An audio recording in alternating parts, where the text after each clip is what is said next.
গল্পতরু চ্যানেলে আপনাদের সাথে আছি আমি রাজ। পড়ছি আগাথা ক্রিস্টির একটি রহস্য উপন্যাস, ক্যারিবিয়ান মিস্ট্রি।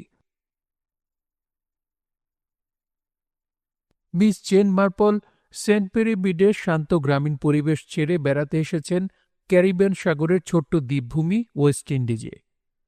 এখন বয়স হয়েছে তার, গির্জার কাজেই জীবনের দীর্ঘ বছরগুলো কেটেছে। গত শীতে কঠিন নিউমোনিয়া আক্রান্ত হয়েছিলেন। ডাক্তারের উপদেশ ছিল উন্মুক্ত সূর্যালোকে স্নানের। এরপরেই ক্যারিবিয়ান সাগরের দ্বীপভূমি ওয়েস্ট ইন্ডিজে আসার রাজস্বিক ব্যবস্থা করে দিয়েছিল ভাইপো রেমন্ড ওয়েস্ট।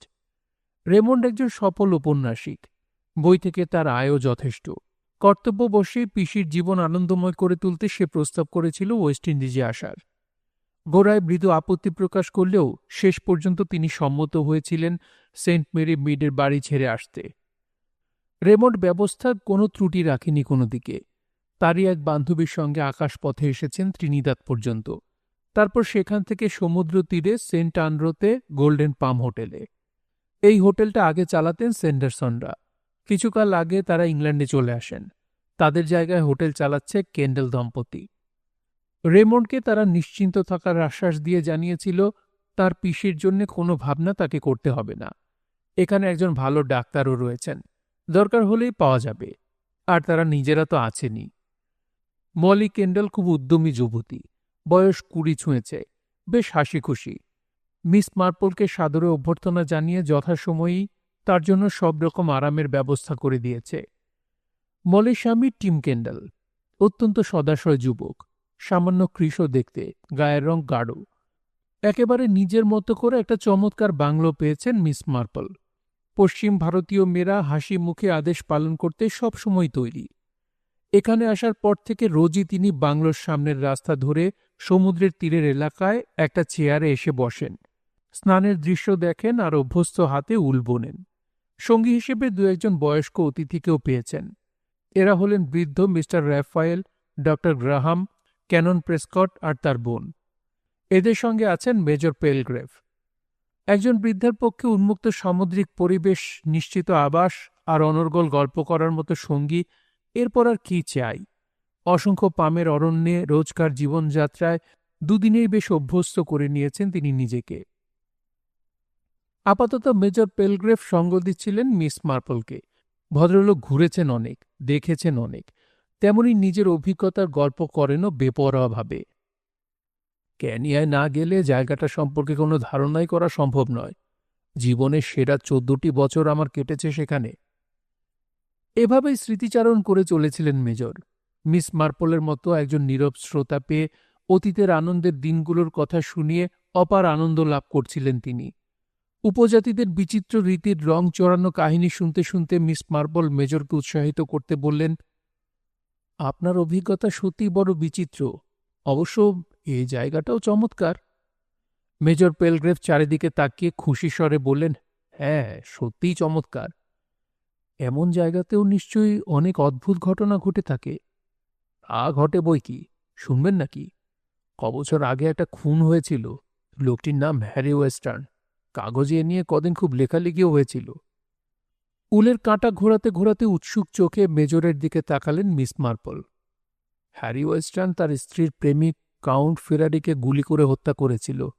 অবশ্য টাকার জোরে সবই পরে ধামাচাপা পড়ে গিয়েছিল। মিস মার্পলের পশমের গুলি গড়িয়ে পড়ে গিয়েছিল। কথা বলতে বলতে মেজর সেটা নিচু হয়ে তুলে দিলেন।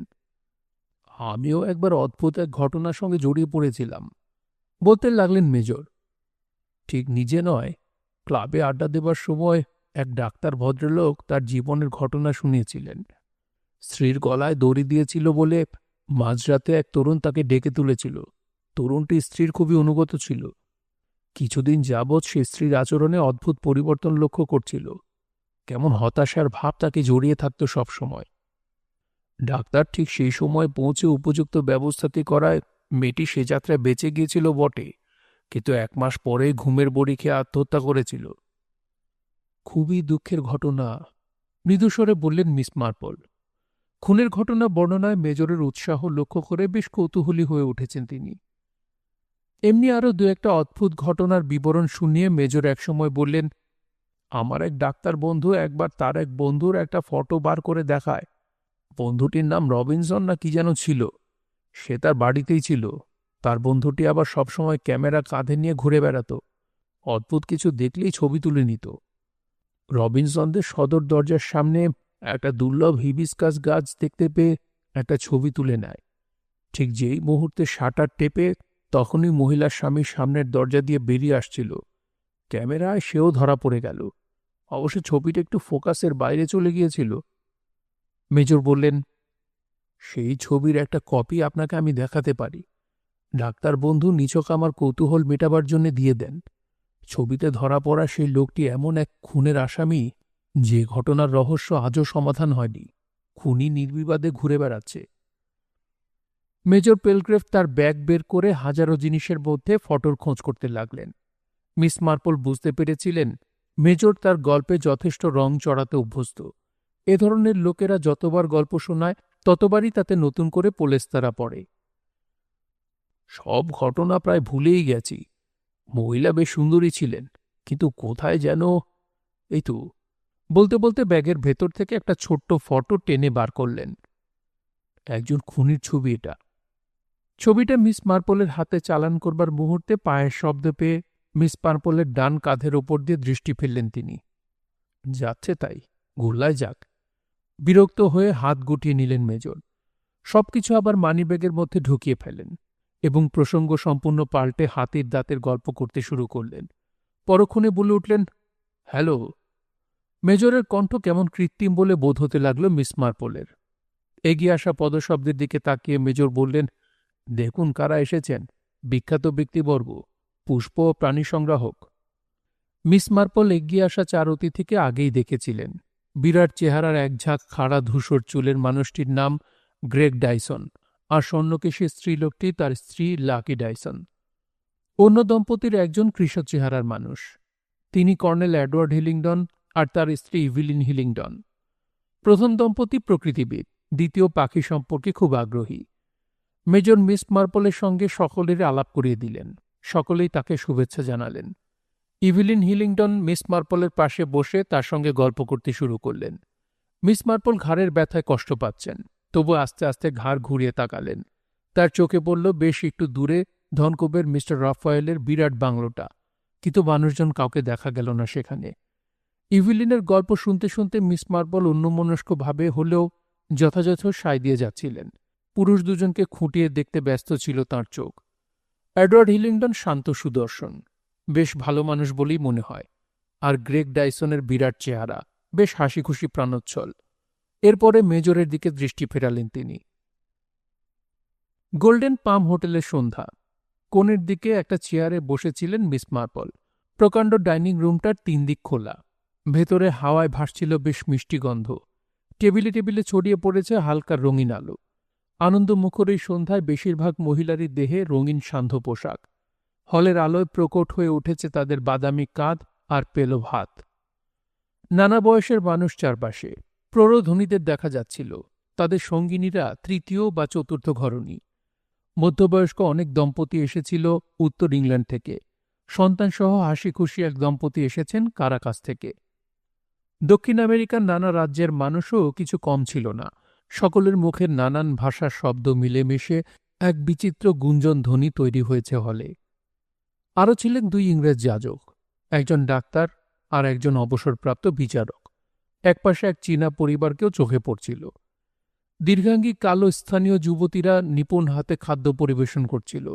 তাদের তদারক ছিল ইতালিয়ান প্রধান ওয়েটার আর পানীয় পরিবেশনকারী। সকলের ওপর সতর্ক নজর রাখছিল টিম কেন্ডাল। তাকে সহায়তা করছিল তার স্ত্রী মলি। একরাশ সোনালি চুল আর হাসি ঝলমল মুখের মলিকে বেশ সুন্দরী দেখাচ্ছিল। একটু পরে শুরু হলো স্টিল ব্যান্ড। দ্বীপে এই জোরালো বাজনা খুবই জনপ্রিয়, যদিও মিস মার্পলের মোটেই ভালো লাগল না। গান আর বাদ্যের তালে তালে নাচও শুরু হয়েছিল।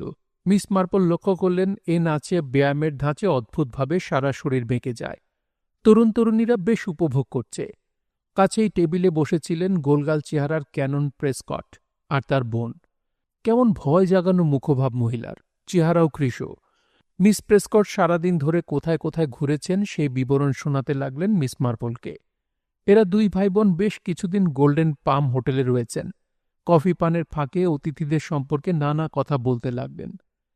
বৃদ্ধ মিস্টার রাফায়েল প্রতি বছরই এখানে আসেন। লোকটি টাকার পাহাড়ের মালিক, বয়স প্রায় ৮০। তার সঙ্গে রয়েছে সেক্রেটারি অল্প বয়সী একটি মেয়ে, অ্যাস্থার ওয়াল্টার্স। সে চিচেস্টারে থাকে, বিধবা। মিস্টার রাফায়েলের সঙ্গে তার ভ্যালেও রয়েছে, তার নাম জ্যাকসন।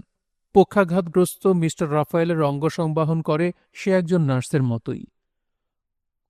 ক্রমে সকলেই আলাদা দল করে হলঘরে ছড়িয়ে পড়ছিল। হিলিংডন ডাইসন সহ ৪ জনের দলের সঙ্গে যোগ দিয়েছিলেন মেজর পেলগ্রেভ। মিস মার্পল সেই দিকে ইঙ্গিত করে তাদের সম্পর্কে কৌতূহল প্রকাশ করলেন। ক্যানন প্রেসকট জানালেন, প্রতি বছরই তারা ওয়েস্ট ইন্ডিজের নানা দ্বীপে ঘুরে ৩ মাস কাটিয়ে যান। এখানে গত বছরও এসেছিলেন। লম্বা লোকটি হলেন হিলিংডন। তারা স্বামী স্ত্রী উদ্ভিদবিদ। অন্য দুজন হলেন আমেরিকার মিস্টার অ্যান্ড মিসেস ডাইসন। ভদ্রমহিলা প্রজাপতির ওপরে লেখালেখি করে থাকেন। পাখির বিষয়ে সকলেই উৎসাহী। এই টেবিলে যাদের নিয়ে আলোচনা হচ্ছিল তাদের দিক থেকে স্টিল ব্যান্ডের শব্দ ছাপিয়ে হাসির শব্দ ভেসে আসছিল। সেদিকে তাকিয়ে মিস মার্পল বললেন, মানুষের পরিচয় জানাটা বেশ আনন্দের এবং মজার। গত বছর আমি ওদের দেখে তো ভেবে নিয়েছিলাম মিসেস ডাইসনই বুঝি মিসেস হিলিংডন। পরে ভুল ভেঙেছিল। মিস মার্পল বললেন, মিস্টার ডাইসন তার স্ত্রীকে ডাকেন লাকি বলে। ওটা কি তার ডাকনাম? মিস্টার ক্যানন বললেন, স্ত্রীর দৌলতে ভাগ্য ফিরেছিল বলে মিস্টার ডাইসন ওই নামে ডাকেন বলে শুনেছি। এমনি একে একে অন্যান্য সকলের সম্পর্কেই নানা কথা জানা হয়ে গেল মিস মার্পলের। একসময় মিস্টার রাফায়েলের টেবিলে দৃষ্টি পড়ল তার। অবিশ্বাস্য ধনী এই লোকটিকে জরাগ্রস্ত শিকারী পাখি বলে মনে হল তার। শরীর অত্যন্ত কৃশ, তবে দৃষ্টি বেশ তীক্ষ্ণ। খুবই খিটখিটে মেজাজের হলেও লোকে মানিয়ে নেয় তিনি ধনী বলে। ব্যক্তিত্ব অসাধারণ। ভদ্রলোকের ভ্যালের সঙ্গী সুদর্শন দীর্ঘাকৃতি মিস্টার জ্যাকসন দাঁড়িয়ে আছেন পাশে। শয্যায় বসেই প্রাতরাশ সারলেন মিস মার্পল। চা, সেদ্ধ ডিম আর এক টুকরো পেঁপে। প্রাতরাশ শেষ হলে অভ্যাসমতো হোটেলের পথ ধরে এগুলেন। পথেই দেখা হয়ে গেল মলি ক্যান্ডেলের সঙ্গে। তার চোখে মুখে কেমন একটা বিপর্যস্ত ভাব। উদ্বিগ্ন হয়ে তিনি জানতে চাইলেন, কি হলো, অমন উদ্বিগ্ন দেখাচ্ছে কেন? মলি বিমর্ষভাবে জবাব দিল, খুবই দুঃসংবাদ। সকলেই জানছেন একে একে মেজর পেলগ্রেভ মারা গেছেন। সে কি, কখন? গতকালও তো তাকে বেশ হাসি খুশি দেখেছি। বিস্মিত হলেন মিস মার্পল। গত রাত্রিতে আকস্মিকভাবে মৃত্যুটা হয়েছে। তিনি রক্তচাপের রোগী ছিলেন। কিন্তু আজকাল তো এ রোগের যথেষ্ট ভালো ওষুধ আছে। তা আছে, সেটা খেতেই হয়তো ভুলে গিয়েছিলেন, কিংবা বেশি খেয়ে ফেলেছিলেন। ডাক্তার কি বললেন? উদ্বিগ্নভাবে জানতে চাইলেন মিস মার্পল। অবসর নেবার পর থেকে ডক্টর গ্রাহাম তো হোটেলেই থাকেন। তিনি দেখেছেন, স্থানীয় ডাক্তারও দেখেছেন। তারাই ডেথ সার্টিফিকেট দিলেন।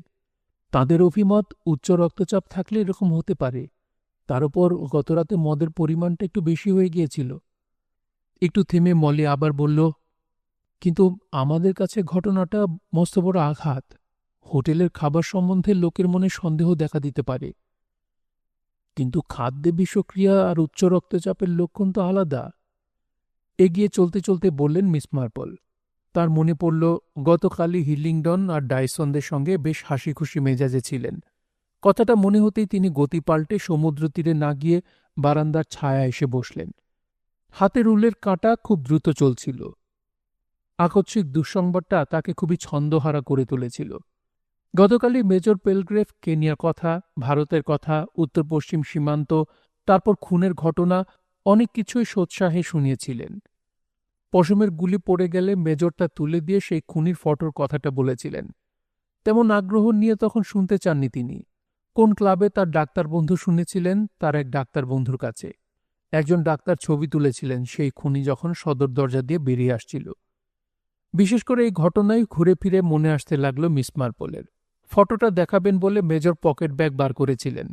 সেই মুহূর্তে তিনি পদশব্দ লক্ষ্য করে তাকিয়েছিলেন। তিনি লক্ষ্য করেছিলেন সেই সময় মুখ লাল হয়ে উঠেছিল মেজরের। কেমন কাঁপা হাতে আচমকা সব গুটিয়ে নিয়েছিলেন। অস্বাভাবিকভাবে হাতির দাঁতের গল্প শুরু করেছিলেন। কয়েক মুহূর্ত পরেই হিলিংডন আর ডাইসনরা তাদের সঙ্গে মিলিত হয়েছিলেন। সেই সময় ডান দিকে মাথা ঘুরিয়ে মিস মার্পল তাকিয়েছিলেন। কাউকে দেখতে পাননি। কেবল একটু দূরে হোটেলের দিকে টিম ক্যান্ডাল আর তার স্ত্রীকে চোখে পড়েছিল। মেজর পেলগ্রিভ সেদিকে অবশ্য তাকাননি। এই অপ্রত্যাশিত ঘটনাটা নিয়ে মধ্যাহ্নভোজ পর্যন্ত চিন্তায় ডুবে রইলেন মিস মার্পল। বিকেলেও বেড়াতে বেরোলেন না। কি মনে করে ডক্টর গ্রাহামকে তার শরীর ভালো লাগছে না বলে একটা চিরকুট পাঠালেন। ওয়েস্ট ইন্ডিজে দীর্ঘদিন ডাক্তারি করার পর অবসর জীবন কাটাচ্ছিলেন ডক্টর গ্রাহাম। বয়স এখন ৬৫ কোঠায়, বেশ সদাশয় মানুষ। চিরকুট পেয়ে তিনি উপস্থিত হলেন এবং শুভেচ্ছা জানিয়ে মিস মার্পলের শরীরের অসুবিধার কথা জানতে চাইলেন। হাঁটুর ঝামেলা মিস মার্পলের নিত্যসঙ্গী, সেই কথাটাই তিনি জানালেন। ডাক্তার যথারীতি ওষুধের কথা লিখে দিলেন। পরে মিস মার্পলের একাকিত্বের কথা ভেবে কথা বলতে লাগলেন। মিস মার্পল নিজের মনে লজ্জিত বোধ করছিলেন মিথ্যা কথা বলে ডাক্তারকে ডেকে এনেছেন বলে। এছাড়া আর কী বা তাঁর করার ছিল? ব্যক্তিগত জীবনে তিনি সত্যবাদী এবং সত্যকে শ্রদ্ধা করার মানুষ, কিন্তু দরকারে নির্বিচারে মিথ্যার আশ্রয় নিতেও দ্বিধা করেন না। একসময় তিনি নিজেকে প্রস্তুত করে নিলেন। সামান্য কেশে গলাটা পরিষ্কার করে নিয়ে বললেন, ডক্টর গ্রাহাম, আপনাকে আর একটা কথা বলতে চাইছিলাম, মেজর পেলগ্রিভকে নিয়ে। সকালে তাঁর মৃত্যু সংবাদটা পেয়ে খুবই আঘাত পাই। হ্যাঁ, এমন হাসিখুশি মানুষটা। গতকালই তিনি দুনিয়ার নানা অঞ্চলের গল্প শোনাচ্ছিলেন। গল্প করার সুযোগ পেলে বেশ বেপরোয়া হয়ে উঠতেন। অনেকেই বিরক্ত বোধ করত অবশ্য। মেজর তার ছেলেবেলার কথা শুনিয়েছিলেন। মিস মার্পল অকম্পিত গলায় বলতে লাগলেন, সেই সময় আমি আমার এক ভাইপোর ছবি তাঁকে দেখাই। আমার কাছে সে চিরকালই খুব আদরের। উনি যখন ছবিটা দেখছিলেন ঠিক সেই মুহূর্তেই ওই যে ফুল আর প্রজাপতি সংগ্রহ করেন কর্নেল আর মিসেস সিলিংডন, ওরা উপস্থিত হন। মেজর তাদের সঙ্গে কথা বলতে বলতে অন্যমনস্কভাবে ছবিটা তার ব্যাগে ঢুকিয়ে ফেলেন। সে সময় আর তাকে বিরক্ত করতে চাইনি, ভেবেছিলাম সকালে চেয়ে নেব, কিন্তু সকালেই তো। কথা শেষ করে দীর্ঘশ্বাস ফেললেন মিস মার্পল। ডক্টর গ্রাহাম সহানুভূতির স্বরে বললেন, সেই ছবিটা আপনি ফেরত চাইছেনই তো? সংকোচের সঙ্গে মিস মার্পল বললেন, আমার ভাইপো প্রিয় ডেনজিল ৫ বছর আগে আমাদের ছেড়ে চলে গেছে। খুবই বিব্রত বোধ করছি আপনাকে বলতে। মেজরের জিনিসপত্র কে দেখাশোনা করছে জানি না তো, তাই আপনাকে। আমি বুঝতে পারছি, কাল অন্ত্যেষ্টি হবে, তার জিনিসপত্রের ব্যাপারটা কালই দেখা হবে। আচ্ছা, ফটোটার একটু বর্ণনা যদি দেন খুব সুবিধা হয়। মিস মার্পল সহজ গলায় বললেন, ছবিটা তুলেছিল আমার এক ভাইপো। হিবিস্কাস বা লিলি জাতীয় কোনো ফুলের ছবি তুলছিল। সেই সময় ডেনজিল দরজা দিয়ে বেরোচ্ছিল। খুব ভালো ওঠেনি যদিও, কিন্তু ওই ছবি দেখেই আমি তার স্মৃতিচারণ করি। মনে হচ্ছে ছবিটা আপনাকে ফিরিয়ে দিতে কোনো অসুবিধা হবে না। বলে ডক্টর গ্রাহাম উঠে দাঁড়ালেন। মিস মার্পল তাকে কৃতজ্ঞতা জানালেন। যথাযোগ্য মর্যাদার সঙ্গেই পরলোকগত মেজর পেলগ্রিভের অন্ত্যেষ্টিক্রিয়া সম্পন্ন হল পরদিন। কিন্তু এই স্বাভাবিক মৃত্যুর ঘটনা এখানকার সামাজিক আনন্দের জীবনে কোনো দাগ কাটতে পারল না। যেন খুব তাড়াতাড়ি সকলে ভুলে গেল। মেজরকে অবশ্য তেমন করে কেউ চিনতেন না এখানে। নিজের ব্যক্তিগত স্মৃতিচারণ করতেই বেশি পছন্দ করতেন তিনি, কিন্তু অন্যেরা শুনতে চাইতেন না। বহু বছর আগে স্ত্রী গত হয়েছিল তাঁর। নিঃসঙ্গ জীবন অতীত দিনের গল্প আর হাসি খুশিতে ভরিয়ে রাখতে চাইতেন। ১ সপ্তাহ পরে হয়তো কেউ আর তাকে মনেও করবে না। মিস মার্পল কিন্তু এত সহজে ভুলতে পারলেন না মেজরের কথা। এতে অবশ্য ব্যক্তিগত কোনো আকর্ষণের ব্যাপার নেই। আলাপচারিতার মাধ্যমেই দুজন বয়স্ক মানুষের মধ্যে একটা মানবিক আবেদনের সূত্র তৈরি হয়েছিল। মেজরের দুঃখজনক আকস্মিক মৃত্যুর জন্যে তিনি শোকসন্তপ্ত না হলেও তার অভাব বেশ বোধ করছেন। অন্ত্যেষ্টির দিন বিকেলে মিস মার্পল যথারীতি তাঁর পছন্দের জায়গায় বসে উলবুনছিলেন। ডক্টর গ্রাহাম এসে তার সঙ্গে মিলিত হলেন। পরে তিনি দুঃখ প্রকাশ করে জানালেন, মিস মার্পলের মূল্যবান ছবিটি খুঁজে পাওয়া যায়নি। হতাশ কণ্ঠে মিস মার্পল বললেন, কি আর করা যাবে, কিন্তু ছবিটা মেজর পেলগ্রিভের ব্যাগেই তো ছিল। পকেট, অন্যান্য জিনিসপত্র সবই খুঁজে দেখা হয়েছে। কয়েকটা চিঠি, খবরের কাগজের টুকরো-টাকরার সঙ্গে আরও কয়েকটা ফটো ছিল, কিন্তু আপনি যেমন বলেছেন তেমন কোনো ফটো ছিল না। দুর্ভাগ্য। আপনি যথেষ্ট করেছেন ডক্টর গ্রাহাম, আপনাকে অসংখ্য ধন্যবাদ। কথা শেষ করে এক মুহূর্ত থামলেন মিস মার্পল। পরে বললেন, বাড়ির বাইরে এমনভাবে মৃত্যু হওয়াটা খুবই দুঃখজনক। ফুসফুসের কোনো দোষ ছিল নিশ্চয়ই? তা মনে হয় না, বললেন ডক্টর গ্রাহাম। মনে হয় উচ্চ রক্তচাপে ভুগতেন। এসব ক্ষেত্রে অবশ্যই মৃত্যু ঘটা স্বাভাবিক, তবে রোগের কথা তো কখনো বলতে শুনিনি। তার চিকিৎসা আগে আমি কখনো করিনি, ব্লাড প্রেশারও নিইনি। তবে ব্লাড প্রেশারে অ্যালকোহল খুবই ক্ষতিকর।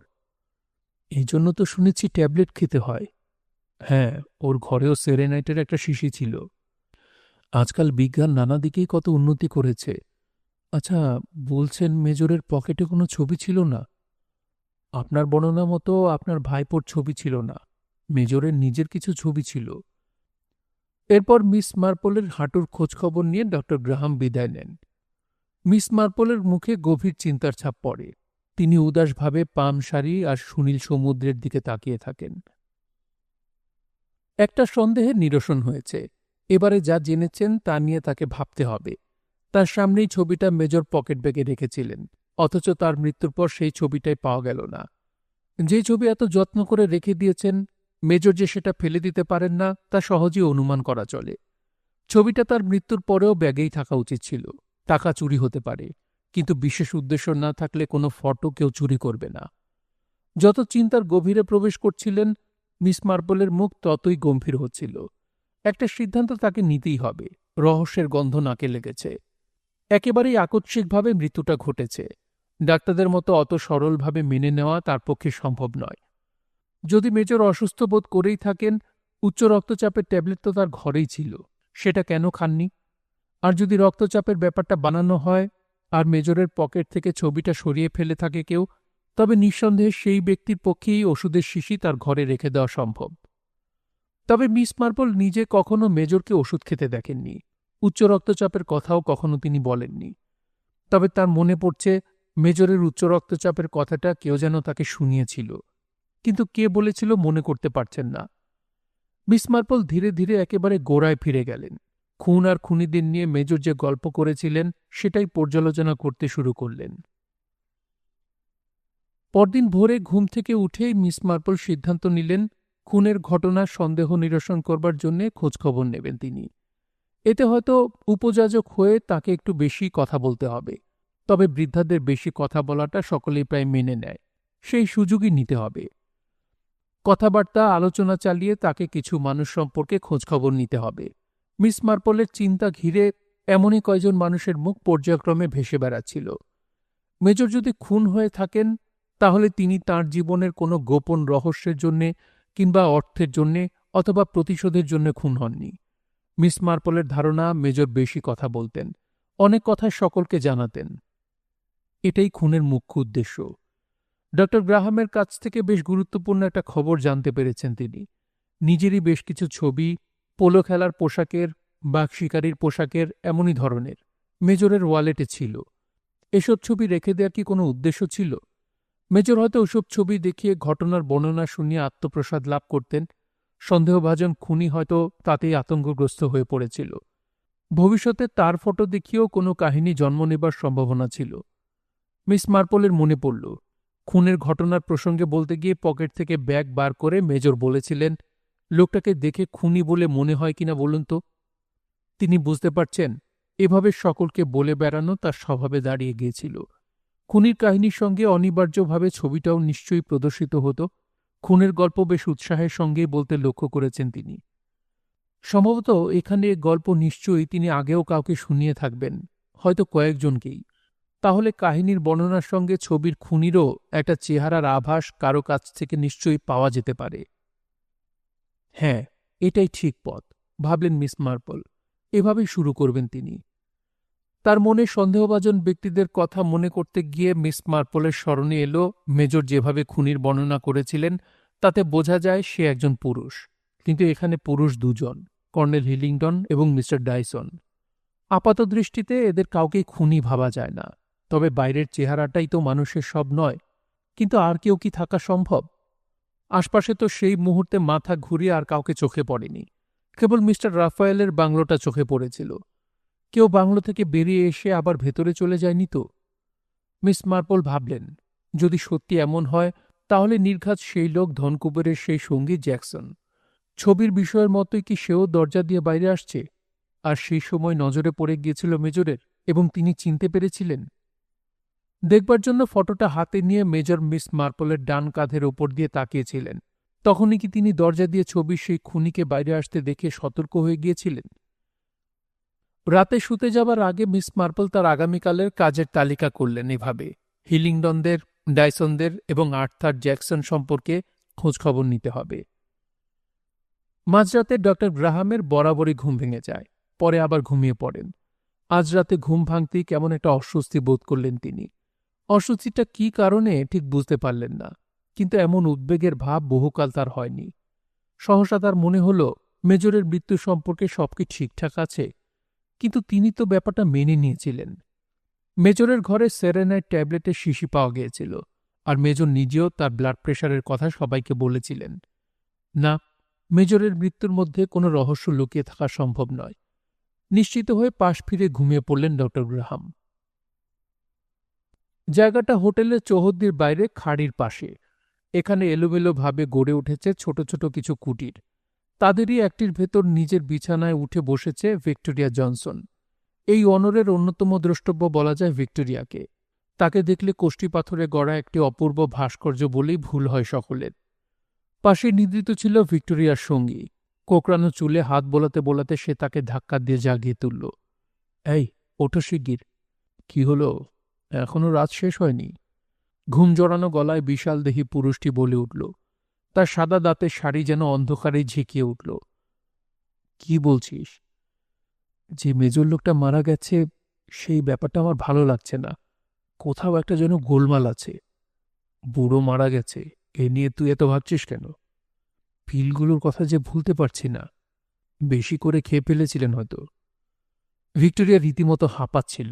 সে কাছে এগিয়ে এসে বলল, শোনো, সকাল হলেই আমি মিসেস কেন্ডালকে বলবো নির্ঘাত কোথাও একটা গোলমাল হয়েছে। লোকটির সঙ্গে আনুষ্ঠানিক বিয়ে হয়নি ভিক্টোরিয়ার, তবু তারা দুজনে স্বামী স্ত্রী হয়ে আছে। সে হাই তুলে বলল, বোকার মতো গণ্ডগোল ডেকে আনিস না, এখন ঘুমো। দুজনে আবার পাশাপাশি শুয়ে পড়ল। হোটেলের সামনে বেলাভূমিতে বেলা 11টার মধ্যে বেশ ভিড় জমে ওঠে। সামাজিক মেলামেশায় জায়গাটা জমজমাট হয়ে ওঠে। ইভিলিন হিলিংডন জল ছেড়ে তীরে উঠে স্নানের টুপি খুলে বালির ওপরে বসে পড়ল। ইভিলিনের ডান পাশে একটা চেয়ারে বসেছিলেন সেনোরা দ্য ক্যাসপিয়ারো। তিনি ভেনেজুয়েলা থেকে এসেছেন। খানিক তফাতেই হুইল চেয়ারে বসেছিলেন অর্থবান ব্যক্তি মিস্টার রাফায়েল। আপাতত তিনি হোটেলের প্রধান ব্যক্তিত্ব। তাঁর দেখাশোনার জন্যে পাশেই উপস্থিত রয়েছেন এস্থার ওয়াল্টার্স। মিস মার্পলও একপাশে বসে পশম বুনে চলেছেন। তার কান ছিল বাইরের কথাবার্তার দিকে, তবে প্রয়োজনে দু একটা মন্তব্য যে করছিলেন না তা নয়।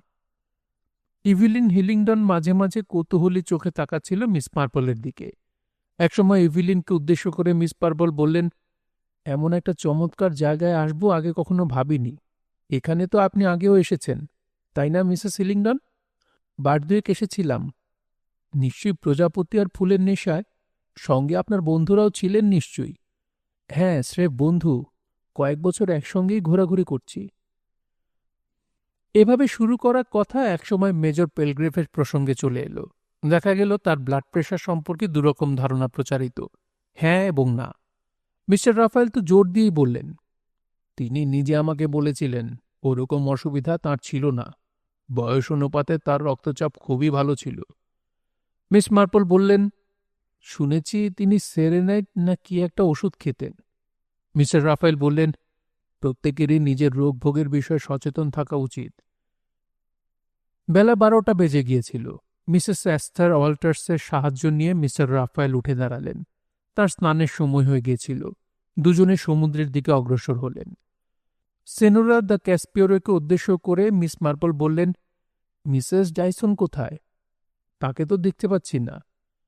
সেই লাকি নিশ্চয়ই অন্য কোনো পুরুষের সঙ্গে ঘুরে বেড়াচ্ছে কোথাও। সেনোরা দ্য ক্যাসপিয়ারো উত্তর করলেন, তাই বুঝি? ওর স্বভাবই ওই। ওর স্বামীরও নজর অন্যদিকে, মেয়ে দেখলেই ছোঁকছোক করে। হ্যাঁ, আপনার পক্ষে জানা সম্ভব। অফিস ঘরে বসেছিল একা মিসেস কেন্ডাল। হঠাৎ ধবধবে সাদা পোশাকে সজ্জিত ভিক্টোরিয়া জনসন ঘরে প্রবেশ করল এবং অত্যন্ত সংগোপন ভঙ্গিতে জানাল, ডাক্তারের কথায় ঘরে কি আছে দেখতে গিয়ে সে পরলোকগত মেজরের বাথরুমে তাকের ওপরে দাঁতের মাজন, হজমের ওষুধ, অ্যাসপিরিনের সঙ্গে একটা পিলের শিশু পেয়েছিল, সেরেনাইট। আগে কিন্তু সে এই শিশিটা সেখানে দেখেনি। তার সন্দেহ কেউ গোপনে পিলগুলো সেখানে রেখেছিল আর সেগুলো খেয়ে মেজর মারা গেলেন। মলি ভিক্টোরিয়ার কথার গুরুত্ব বুঝতে পেরে তীক্ষ্ণ স্বরে বলল, আমি খোঁজ নিয়ে দেখছি, তোমাকে ওসব ভাবতে হবে না।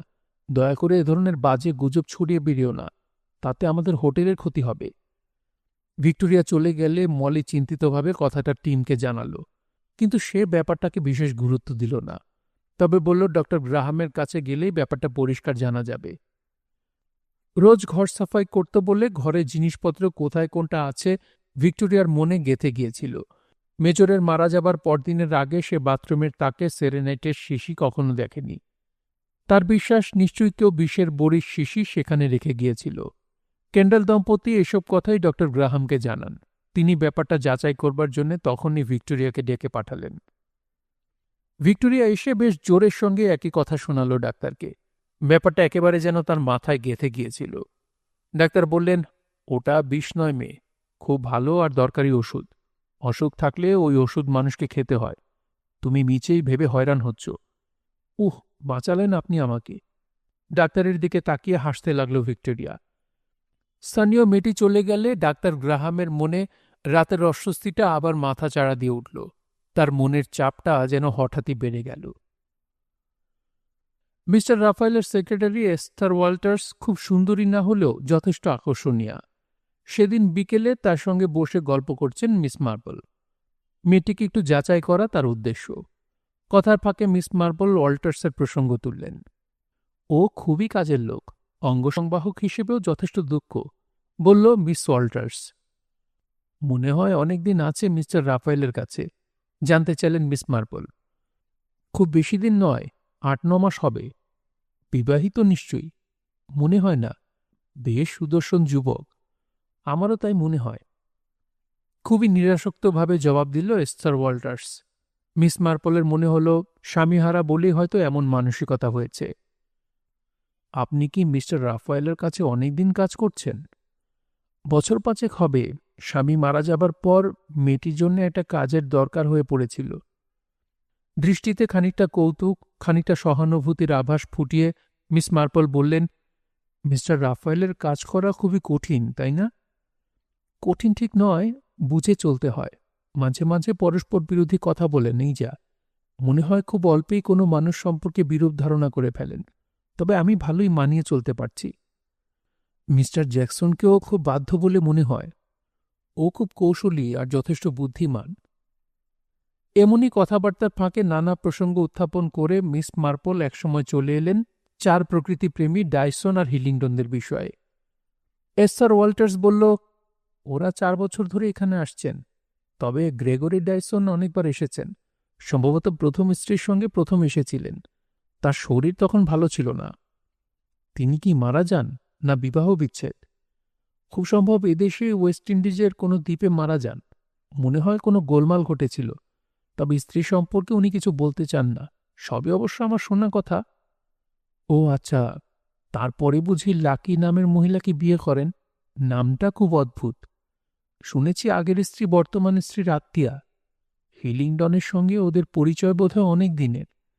বছর ৩-৪ আগে এখানেই সম্ভবত আলাপ হয়। হিলিংডনদের খুবই শান্ত প্রকৃতির বলে মনে হয় আমার। হ্যাঁ, দুজনেই খুব নম্র। সবার কাছে তো শুনতে পাই ওদের দুজনের মধ্যে মনের টান খুব। কেন, আপনার সেরকম মনে হয় না? বলে তীক্ষ্ণ দৃষ্টিতে তাকালো এস্থার ওয়াল্টার্স। এরপরে আসল প্রসঙ্গে মন নিলেন মিসেস মার্পল। বললেন, আচ্ছা, আপনার কি মনে হয় যা ব্যাপার চলছে সে বিষয়ে মিস্টার ডাইসন ওয়াকিবহাল? আমার কোনো ধারণা নেই। স্পষ্ট বিরক্তি প্রকাশ পেল এস্থার ওয়াল্টার্সের কণ্ঠে। যাই বলুন, মিস্টার পেলগ্রেভের ব্যাপারটা খুবই দুঃখজনক। কেন্ডালরাও বিপাকে পড়ে গেল। হ্যাঁ, ওদের হোটেলেই তো ঘটনাটা ঘটল। মাত্র 6 মাস হলো ওরা স্যান্ডারসনদের কাছ থেকে হোটেলের দায়িত্ব নিয়েছে। তবে এখানে তো আনন্দের পরিবেশ। মৃত্যুর ঘটনা অতি অল্প সময়ই মানুষের মনে স্থায়ী হয়। একথা আমিও মল্লিকে বলেছি। ও খুবই দুশ্চিন্তায় পড়ে গেছে। মিসেস কেন্ডালকে দেখে অবশ্য খুবই উদ্বেগহীন মনে হয়। আমার মনে হয় ওর স্বামীর দুশ্চিন্তাই বেশি। মলি জোর করেই হাসিখুশি থাকে। হোটেলের ভবিষ্যৎ নিয়ে আগে থেকেই ভেবে ভেবে কেমন যেন ভারসাম্যহীন হয়ে পড়েছে। বেচারি, খুবই দুঃখজনক। তবে মৃত্যুটা তো খাদ্য বিষক্রিয়া বা ওই ধরনের কিছু নয়, তাই রক্ষে। এইসব ক্ষেত্রেই মানুষের সন্দেহ জাগে। তবে একটা অদ্ভুত ব্যাপার হলো, মেজর পেলগ্রেভের কাছে কখনো শুনতে পাইনি যে তার উচ্চ রক্তচাপ ছিল। আপনাকে কোনোদিন বলেছিলেন?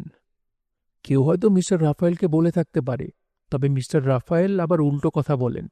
জ্যাকসন একবার আমাকে বলেছিল মেজরের মদ খাওয়া কমিয়ে দেওয়া উচিত। মেজর পেলগ্রিফকে তার বকবকানি স্বভাবের জন্য দেখছি অনেকেই পছন্দ করত না। বিরক্তিকরভাবে তিনি বারবারই একই কাহিনী শোনাতেন। হ্যাঁ, নানা কৌশল করে তার গল্প বন্ধ করতে হতো। আমার অবশ্য বারবারই একই গল্প শুনতে অসুবিধা হয় না, কারণ শোনার পর তা আর আমার মনে থাকে না। মৃদু হাসলেন মিস মার্পল। একটা কাহিনী শোনাতে তিনি খুব ভালোবাসতেন। আবার বললেন মিস মার্পল, একটা খুনের কাহিনী। আপনাকেও নিশ্চয়ই সে গল্প শুনতে হয়েছে। মনে হয় শুনেছিলাম স্ত্রী তার স্বামীকে ঘুমের ওষুধ খাইয়ে গ্যাসের উনুনে তার মাথা চেপে ধরে খুন করেছিল। না, ওই গল্প নয়। একটা ছবি ছিল মেজরের কাছে, সবাইকে দেখাতেন। ঠিক মনে করতে পারছি না। আপনাকে দেখিয়েছিলেন? দেখাতে নিয়েছিলেন, তখনই বাধা পড়ে যায়। অনেক চেষ্টার পর মিস প্রেসকটকে একান্তে পেয়ে মিস মার্পল নানা বিষয়ে আলোচনা জুড়লেন। একসময় ডায়সনদের প্রসঙ্গে এলো। মিস প্রেসকট বললেন, প্রথম স্ত্রীর বিষয়ে মনে হয় কিছু কুৎসা রটনা হয়েছিল। তিনি এখানেই সম্ভবত মার্টিনিক বা টোবাগো দ্বীপে মারা যান। শুনেছি অদ্ভুত নামধারী লাকি প্রথমা স্ত্রীর মাস্তুত বোন। লোকে এ নিয়ে নানা কথা বলতে শুনেছি। তাই নাকি? বললেন মিস মার্পল। মিস্টার ডাইসন তো শুনেছি প্রথম স্ত্রীর মৃত্যুর 1 মাসের মধ্যে দ্বিতীয় বিয়েটা করেছিলেন। মাত্র 1 মাস? নিশ্চয়ই এর সঙ্গে টাকা পয়সার ব্যাপার ছিল। ঠিক জানি না, তবে মিস্টার ডাইসন তো শুনতে পাই প্রায় নাকি মজা করে বলেন লাকি তার ভাগ্য ফিরিয়েছে। হ্যাঁ, আমিও শুনেছি কথাটা। দ্বিতীয়জন অবশ্য খুবই সুন্দরী, তবে যতদূর জানি প্রথমা স্ত্রী স্বামীর জন্য যথেষ্ট টাকা করেই রেখে যান। হিলিংডনদের অবস্থাও বোধহয় খুব ভালো। আমি সেরকমই শুনেছি। ইংল্যান্ডের নিজস্ব বাড়ি আছে, সারা শীতকালটা বেরিয়ে বেড়ায়। এমন সময় ক্যানন প্রেসকট এলেন। মিস প্রেসকট তার সঙ্গে বেড়াতে চলে গেলেন। চেয়ারে একাই বসে রইলেন মিস মার্পল। একটু পরে পাশ দিয়ে হোটেলের দিকে যেতে যেতে মিস্টার গ্রেগরি ডাইসন মিস মার্পলকে দেখে একগাল হেসে চলে গেলেন। মিস মার্পল ভাবতে লাগলেন, সবকিছুই কেমন খাপে খাপে মিলে যাচ্ছে। মিসেস ডাইসনের মৃত্যুর কাহিনী, মেজর পেলগ্রেভও একজন স্ত্রী হত্যাকারী পুরুষের কাহিনী বলেছিলেন। হঠাৎ পেছনে শব্দ পেয়ে চিন্তার সূত্র ছিঁড়ে গেল। তাকিয়ে দেখেন লাকি এগিয়ে আসছে। গ্রেগকে এদিকে দেখেছেন? এইমাত্র তো হোটেলের দিকে গেলেন। আশ্চর্য, অথচ আমি। বলতে বলতে লাকি দ্রুত হোটেলের দিকে চলে গেলেন। এই সময় মিস মার্পল দেখতে পেলেন মিস্টার জ্যাকসনের সাহায্যে হুইল চেয়ারে বসে মিস্টার রাফায়েল সকালের ভ্রমণে বেরিয়েছেন। ভদ্রলোকের সঙ্গে একা কিছুক্ষণ কথা বলার ইচ্ছা তাঁর। হুইল চেয়ার কাছাকাছি আসতেই তিনি সরাসরি বললেন, আপনাকে একটা কথা জিজ্ঞাসা করার ছিল মিস্টার রাফায়েল। বলুন, কি দরকার? নিশ্চয়ই আফ্রিকার কোনো মিশন কিংবা গির্জা সারাইয়ের জন্য চাঁদা চাইবেন। হ্যাঁ, এইসব ক্ষেত্রে কিছু চাঁদা পেলে তো খুশি হওয়াই যায়। তবে আপাতত আমার জিজ্ঞাসা হলো, মেজর পেলগ্রেভ আপনাকে কি কোনো খুনের গল্প বলেছিলেন? ওহ! অদ্ভুত দৃষ্টিতে তাকিয়ে বলে উঠলেন মিস্টার রাফায়েল। আপনাকেও শুনিয়েছিলেন দেখছি। আপনাকে ঠিক কি বলেছিলেন জানতে ইচ্ছে করছে। মনে হয় স্বর্ণকেশী কোনো তরুণী স্বামীকে খুন করেছিল। একটু থিতিয়ে গেলেন মিস মার্পল। তবু জানতে চাইলেন, কিভাবে? বিষ খাইয়ে? না, খুব বুদ্ধি খাটিয়েছিলেন মহিলা। ঘুমের ওষুধ খাইয়ে অচেতন করে গ্যাসের উনুনে চেপে ধরেছিলেন, তারপর রটিয়ে দিয়েছিলেন আত্মহত্যা বলে। মেজর কোনো ফটো দেখিয়েছিলেন আপনাকে? কার? সেই স্ত্রীলোকটির? না। এই সময় ডক্টর গ্রাহাম একটা বই হাতে এসে চেয়ারে বসে পড়লেন। তাকে দেখে মিস মার্পল জিজ্ঞেস করলেন, টিম ক্যান্ডেল খুব চিন্তিত দেখছি। হ্যাঁ, আমরা সকলেই তো চিন্তায় রয়েছি। নিশ্চয়ই মেজর পেলগ্রেভের মৃত্যুর ব্যাপারে ভাবছেন। না, স্ত্রীকে নিয়েই ভাবনায় পড়েছি। মাঝে মাঝে খুব খারাপ স্বপ্ন দেখে ভয় পায়। কি ধরনের স্বপ্ন দেখে? কারা সব যেন ওকে তাড়া করে, তার উপরে নজর রাখে, জেগে উঠেও সেই রেস থেকে যায়। ইদানিং মেজর পেলগ্রিভের মৃত্যুর পর থেকে কেমন যেন পাল্টে যাচ্ছে দিন দিন। কোনো ডাক্তারের নাম একদম শুনতে পারে না। দেখি কি করা যায়। এবারে উঠি মিস মার্পল, কিছু কাজ পড়ে আছে। বিদায় নিল টিম ক্যান্ডেল। অদূরে একটা চেয়ারে বসেছিলেন ডক্টর গ্রাহাম। তার দিকে তাকিয়ে মন স্থির করে নিলেন মিস মার্পল। তারপর উঠে ডক্টর গ্রাহামের মুখোমুখি চেয়ারে বসে পড়লেন। আপনার কাছে মাপ চাইতে এলাম ডক্টর গ্রাহাম। সেদিন ইচ্ছে করেই মিথ্যা কথা বলেছিলাম। অবাক হয়ে তাকালেন ডক্টর গ্রাহাম। বললেন, এ নিয়ে অত ভাববার কি আছে? কি হয়েছে বলুন শুনি। এক ভাইপোর ছবির বিষয়ে বলেছিলাম, মেজর পেলগ্রিভকে দেখিয়েছিলাম, তিনি সেটা আমাকে ফেরত দেননি। হ্যাঁ, মনে পড়েছে, ফটোটা খুঁজে পাওয়া যায়নি। আসলে এরকম কোনো ফটো ছিল না। কি বলছেন?